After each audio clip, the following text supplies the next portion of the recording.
لا حول ولا قوة إلا بالله العلي العظيم. أعوذ بالله من الشيطان الرجيم. بسم الله الرحمن الرحيم.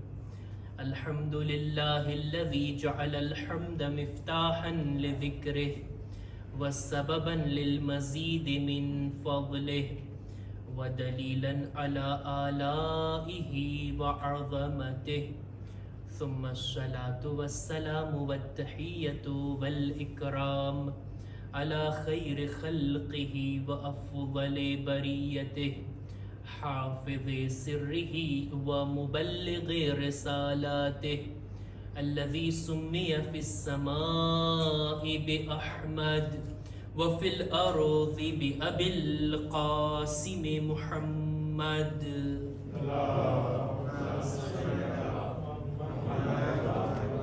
وعلى أهل بيته الطيبين الطاهرين المعصومين المظلومين ولعنة الله على أعدائهم أجمعين. أما بعد فقد قال الله سبحانه وتعالى في كتابه الكريم: بسم الله الرحمن الرحيم. وقال ربكم ادعوني أستجب لكم إن الذين يستكبرون عن عبادتي سيدخلون جهنم داخرين. صلوات پر محمد و آل محمد. اللهم صل على محمد و آل محمد. શબ જુમા, દુઆની રાત, ઇબાદતની શબ, તૌબા અને મગફિરત માંગવાની આ રાત છે. સાથોસાથ આપણા મરહુમીનને યાદ કરી એમને ઈસાલે સવાબ કરવાની પણ આ શબ છે. ઇમામ હુસૈન અલૈહિસ્સલામની ઝિયારત કરવાની, એમની ઝિયારત પડવાની, એમના ઝિક્રે મુસીબતમાં શામિલ થવાની, ફર્શે અઝા બિછાવવાની આ રાત છે. કુરાન મજીદની એક મશહૂર આયત મેં તમારી સમક્ષ રજૂ કરી કે આ આયતથી મને નથી લાગતું કોઈ અજાણ હોય. વકાલ રબ્બુકુમ ઉદઉની અસ્તજીબ લકુમ. તમારો પરવરદિગાર આ કહે છે કે તમે દુઆ કરો, હું કબૂલ કરીશ.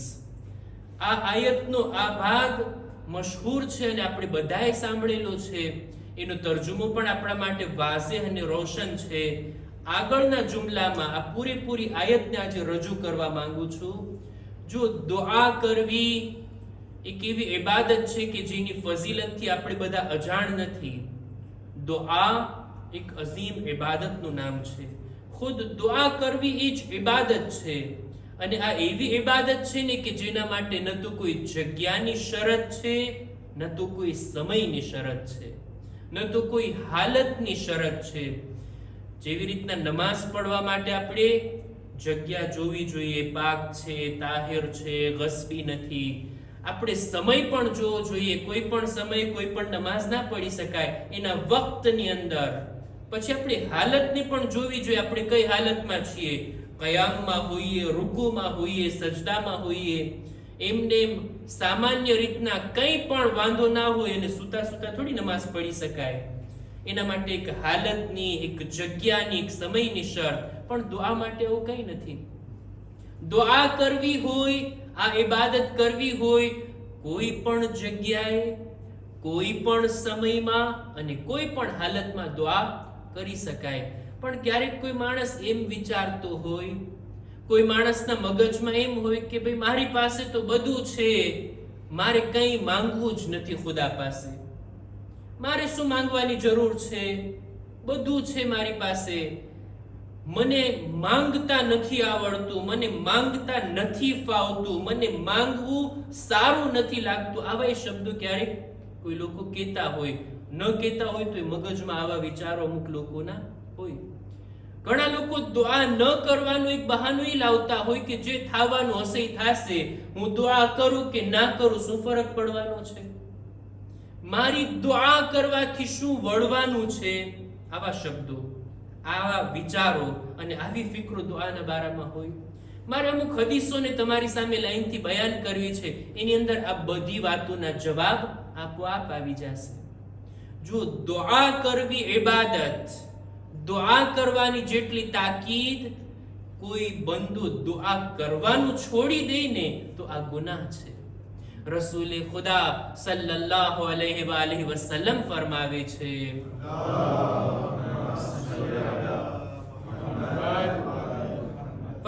તર્કુ દુઆ માસિયા, દુઆને છોડી દેવી આ એક ગુનાહ છે. ગુનાહ છે. કેવી રીતના ગુનાહ છે? હું આયતનો પૂરેપૂરો તર્જુમો કરું જોઈએ જેથી વાઝેહ થાય કે આયતનો પૈગામ શું છે. સૂરે ગાફિરની 60મા નંબરની આયત ખુદાવંદ આલમ કહે છે, વકાલ રબ્બુકુમ ઉદઉની અસ્તજીબ લકુમ, તમારો પરવરદિગાર કહે છે કે તમે દુઆ કરો હું કબૂલ કરીશ. આગળ ખુદા કહે છે, ઇન્નલ લઝીના યસ્તકબિરૂના અન ઇબાદતી, જે કોઈ પણ મારી ઇબાદત કરવાથી તકબ્બુર કરશે, પોતાને મોટો સમજવા લાગશે અને મારી આ દુઆ જેવી ઇબાદતને નહીં કરે, ફસયદખુલુના બલકે સયદખુલુના જહન્નમ દાખિરીન, એ લોકોને જિલ્લતની સાથે જહન્નમમાં દાખલ કરવામાં આવશે. દુઆ ન કરવીને આ એક જાતનું તકબ્બુર છે, આ એક જાતની અભિમાની છે. પોતાને કંઈક સમજવું છે કે હું તો એવો મોટો છું, મારી પાસે તો એટલું છે, મને દુઆની જરૂર નથી, હું ખુદા પાસે હાથ નથી ફેલાવવાનો અને હું કંઈ નથી માંગવાનો. આ તકબ્બુર છે. ખુદાએ આ રીતના શબ્દો વાપર્યા છે કે આવા તકબ્બુર કરવા વાળાને જહન્નમમાં જિલ્લતની સાથે દાખલ કરીશ. આપણા પાંચમા ઇમામે મુહમ્મદ બાકિર અલૈહિસ્સલામ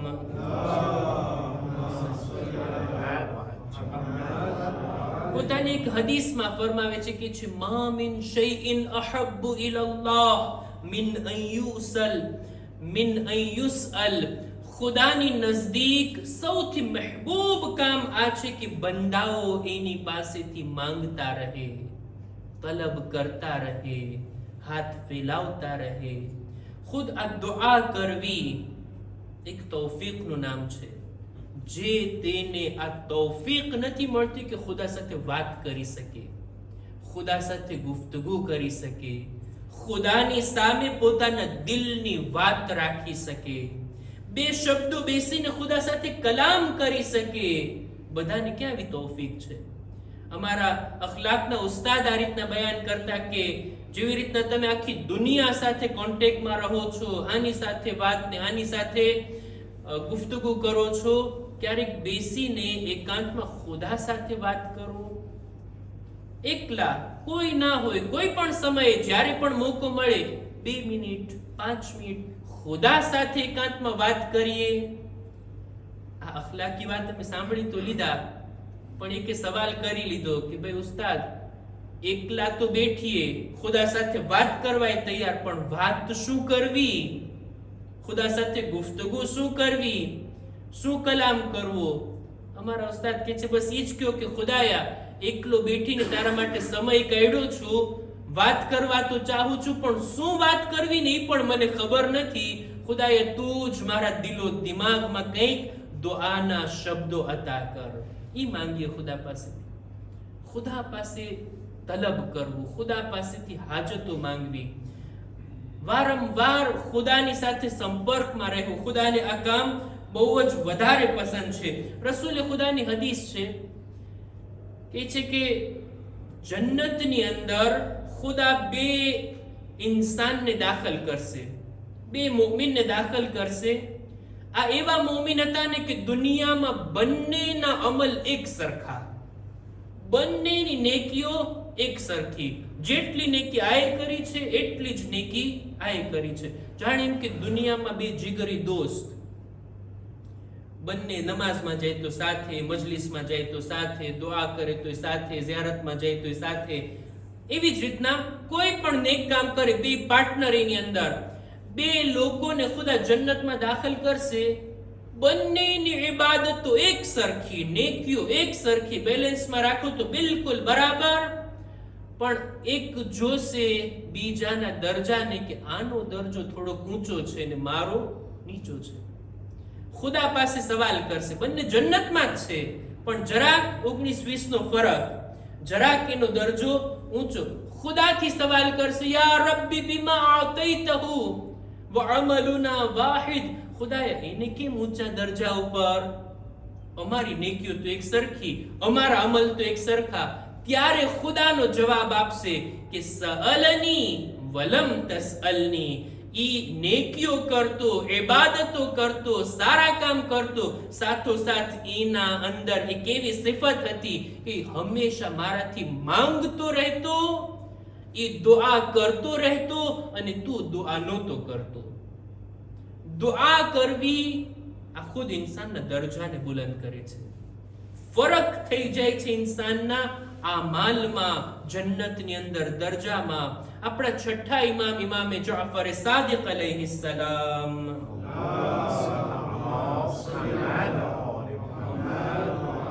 પોતાના એક સહાબી મુયસ્સિર, એનું નામ, ઇમામ એને કહે છે કે યા મુયસ્સિર ઉદઉ વલા તકુલ ઇન્નલ અમ્ર કદ ફુરિગા મિન્હ. તું દુઆ કર, તું ખુદાની બારગાહમાં હાજતોને તલબ કર, દુઆ માટે હાથ ઉઠાવ. એમ ના બોલ કે જે થવાનું હશે એ થશે, જે કિસ્મતમાં લખ્યું હશે એ થશે, ખુદાએ જે કંઈ મુકદ્દર કરી દીધું બસ એ થશે, મારી દુઆથી કંઈ ફાયદો થવાનો નથી. એમ તું ના બોલ, એમ તું ના વિચાર કર. પછી આગળ ઇમામ કહે છે, ઇન્ન ઇન્દલ્લાહ મંઝિલતન લા તુનાલુ ઇલ્લા બિમસઅલા.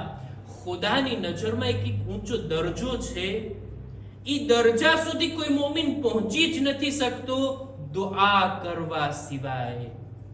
જો જિંદગીમાં દુઆ નહીં હોય ને તો અમુક દરજા, મરાતિબ, ખુદાની નજરમાં ઊંચા દરજા સુધી પહોંચવું શક્ય નથી જ્યાં સુધી દુઆ માટે હાથ ન ઉઠાવવામાં આવે. દુઆ કે જેનું મહત્વ જેટલું આપવું જોઈએ આપણે નથી આપતા, જેનો રોલ આપણી જિંદગીમાં ખૂબ જ વધારે છે. હદીસો મેં પડી છે, હદીસો વાંચી છે, દુઆ કરતા રહો જેથી શૈતાનના શરથી મહેફૂઝ રહો. દુઆ કરનારની નજદીક શૈતાન નથી આવતો. ખુદાની નજરમાં મહેબૂબ કામ છે આ દુઆ. એક હદીસ તો મેં વાંચી, આપણા છઠ્ઠા ઇમામ, ઇમામે જાફર સાદિક અલૈહિ સલામ,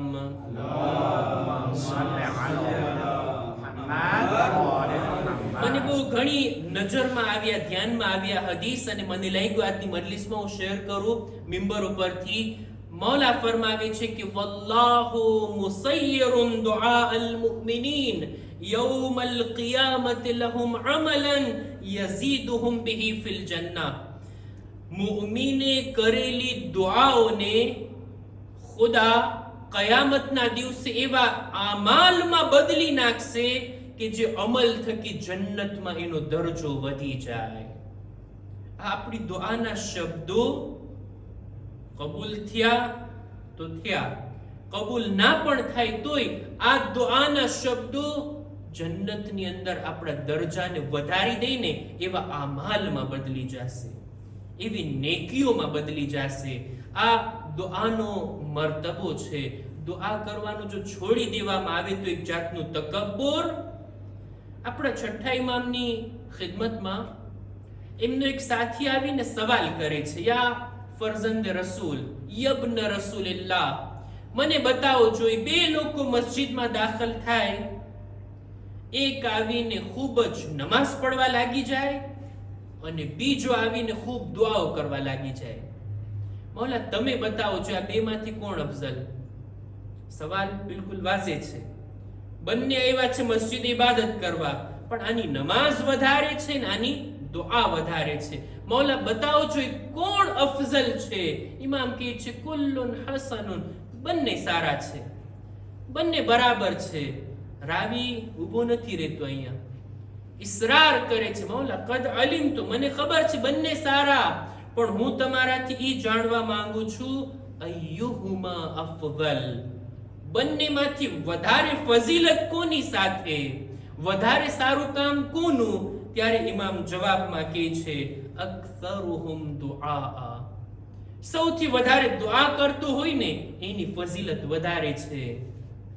ત્યારબાદ ઇમામ આ જ આયતની તિલાવત કરે છે. કે ખુદાએ કીધું છે તમે દુઆ કરો, હું કબૂલ કરીશ, અને જે કોઈ આ ઇબાદતથી તકબ્બુર કરશે, દુઆ કરવાનું છોડી દેશે, એને જિલ્લતની સાથે હું જહન્નમમાં દાખલ કરીશ. દુઆ હંમેશા કરતી રહેવી. દુઆ ખુદાની બારગાહમાં આપણા દરજાને બુલંદ કરે છે. દુઆ શૈતાનના શરથી આપણને બચાવે છે. દુઆ અલ્લાહના મહેબૂબ કામોમાંથી, અલ્લાહને જે પસંદ છે, એની નજરમાં જે મહેબૂબ કામ છે, એમાંથી એક છે દુઆ. એટલે જ અમીરુલ મુમિનીનની જિંદગીમાં આપણને મળે છે. એમની સીરતના બારામાં ઇમામો બયાન કરે છે કે કાન અક્સરુહુમ દુઆ, વધારે દુઆઓ કરતા, વધારે ખુદાથી તલબ કરતા, વધારે ખુદા પાસેથી માંગણી કરતા. ડગલે ને પગલે બંદો પોતાને મોહતાજ ગણે, જરૂરતમંદ સમજે, અને મારી જરૂરતો કોઈ પૂરી કરી શકતું હોય તો એ મારો ખાલિક અને રાઝિક છે. આ વિચારોની સાથે હંમેશા ખુદા પાસેથી દુઆઓ કરતો રહે. અને એક વાત પણ છે જે બીબી ઝહરાની સીરતમાંથી આપણને જાણવા મળે કે દુઆ કરવામાં સ્વાર્થી ના બનવું જોઈએ. ફક્ત મારું સારું થાય, મને રોજી મળે, મને તંદુરસ્તી મળે, મારું સારું થાય, મને આ મળી જાય ને તે મળી જાય. ભાઈ આપણે એકલા થોડી છીએ. આપણી કોમ છે, આપણો સમાજ છે, આપણા આડોશી પાડોશી છે, આપણા સગા વાલાઓ છે, આપણા મુમિન ભાઈઓ છે, આપણને તાલીમ આપનારા ઉસ્તાદ છે, આપણી સાથે રહેલા દોસ્તો છે. આ બધાના હકમાં દુઆ કરવામાં આવે. બીબી ઝહરા આખી રાત શબે જુમાની અંદર જે દુઆઓ કરે છે, પોતાના માટે નહીં બલ્કિ એક એકના નામ લઈને દુઆ કરતા હતા. આપણા બીજા ઇમામ આ બનાવના ગવાહ હતા. જોયું, બીબીની દુઆઓને સાંભળી રહ્યા હતા. જ્યારે સવાલ કરી લીધા, પૂછી લીધા કે એ માદરે ગિરામી, તમે પોતાના માટે કઈ તલબ ના કર્યા, ત્યારે બીબીનો જવાબ અલજાર સુમદાર, પેલા બીજાઓનો હક છે, પેલા પાડોશીઓનો હક છે, ત્યારબાદ ઘરવાળાઓનો હક છે. પેલા હું બધાના હકમાં તો દુઆ કરી લઉં. ખુદાવંદ આલમ જ્યારે બંદાના દિલને જુએ કે આ બંદો કોઈ પણ સ્વાર્થ વગર, કોઈ પણ ફાયદા વગર બીજાના હકમાં દુઆ કરી રહ્યો છે, ખુદા પેલા એને આપે છે, અને બીજાઓના હકમાં જે દુઆ કરી એને પણ ખુદા કબૂલ કરે છે. ખરેખર દુઆઓ કરવાનો આ સિલસિલો કરબલાના મેદાનમાં આપણને દેખાય છે. શબે આશુરના જ્યાં તિલાવતો થઈ, જ્યાં રૂકુ અને સજદા હતા, જ્યાં zikr ઇલાહી હતો, ત્યાં દુઆઓના સિલસિલાને પણ આપણે જોઈ શકીએ છીએ. લહુમ દવીયુન કદવીયન નાહલ, મધમાખીના ઘરમાંથી જો અવાજ આવે એવો અવાજ શબે આશુરના ઇમામ હુસૈનના ખૈમાથી સાંભળવામાં આવતો હતો. આટલું જ નહીં, દુઆ એવી દુઆ કરી છે સાનીએ ઝહરાએ, એવી જગ્યા ઉપર, એવા મોકા ઉપર કે જેવો મોકો ફરી ક્યારેય નથી આવ્યો, અને તે છે રોઝે અસીરી હઝરત ઝૈનબ 11મી મુહર્રમના, કે જ્યારે ભાઈના લાશા પર આવી અને ખુદાની બારગાહમાં દુઆ માટે હાથ ઉઠાવ્યા. રબ્બના તકબ્બલ હાઝલ કુરબાન, ખુદાયા અમારી આ કુરબાનીને તું કબૂલ ફરમા. ઇમામની આ કુરબાનીની કબૂલિયતની દુઆ જનાબે ઝૈનબે ઈ મોકા ઉપર ભાઈના લાશા સામે બેઠીને કર્યા છે. અઝીઝો, બીબી ઝૈનબની મઝલૂમીને તમે જુઓ. 2 વખત બીબી ઝૈનબ આવ્યા છે પોતાના ભાઈની લાશ ઉપર. એક શબે આશુરના સકીનાને લેવા માટે આવ્યા હતા, ત્યારે તો અંધારું હતું. રાતના અંધારામાં શાયદ મૌલાના જખ્મો પર આવી નજર નહીં પડી હોય, પણ 11મી મુહર્રમના જ્યારે અસીર થઈને જઈ રહ્યા હતા, જ્યારે જખ્મો પર નજર પડી, ભાઈના પામાલ લાશાને જોયા, આવી હાલતને જોયા, એક સવાલ કરી લે છે, આ અંત ઇબ્ન ઉમ્મી, શું તું મારો ભાઈ હુસૈન છે? શું તું મારો માજાયો છે? શા માટે તારી આવી હાલત છે? કેવી રીતના તારે તને પામાલ કરવામાં આવ્યો છે? ત્યારબાદ બીબી તવાફ કરે છે, લાશની આજુબાજુમાં ફરે છે. શા માટે તવાફ કરે છે? શાયદ બદનનો કોઈ હિસ્સો સલામત હોય.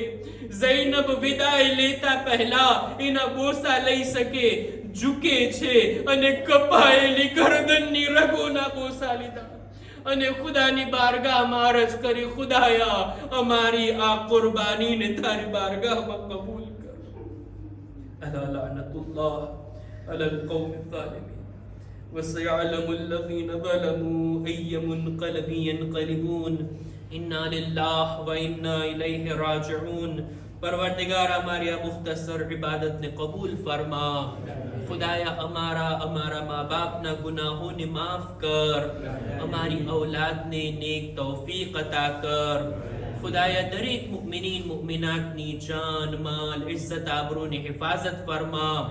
જો બીમાર છે શિફાને તંદુરસ્તી અતા કર. અમારા બદનમાં પણ સલામતી આપી દરેક બીમારીઓથી મહેફૂઝ રાખ. અમારા મરહુમીનની મગફિરત ફરમા. પરવરદિગારા તમામ મકામાતે મુકદ્દસાની હિફાજત ફરમા. ખાસ કરીને બીબી ઝૈનબના રોઝાની મુહાફિઝત ફરમા. પરવરદિગારા ઝમાનાના ઇમામના ઝુહૂરમાં તાજીલ ફરમા. અમારો શુમાર એમના સાથીઓમાં કર. રબ્બના તaqabbal મિન્ના ઇન્નકા અંતસ સમીઉલ અલીમ. પર મુહમ્મદ વ આલે મુહમ્મદ સલવાત.